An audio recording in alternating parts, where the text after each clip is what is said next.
ជើញក្រុមសិល្បៈទាំង5ក្រុមឡើងមកកាន់វេទិកាបាទសូមគោរពអញ្ជើញ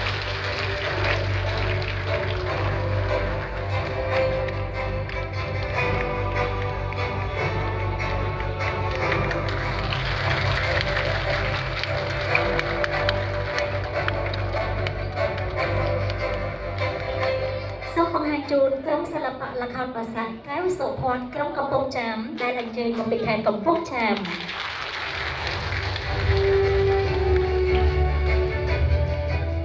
សូមបង្ហាញជូននៅក្រុមសិល្បៈសុធារិទ្ធវិជ័យបារមីភ្នំខ្សាច់ដែលអញ្ជើញមកពីខេត្តកំពង់ចាម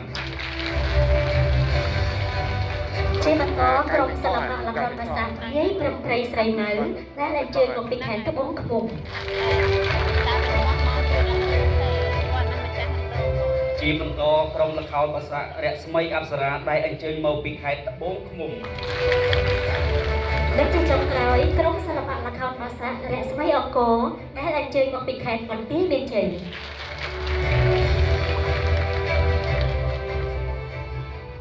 ហើយជាបន្តខ្ញុំបាទសូមអនុញ្ញាត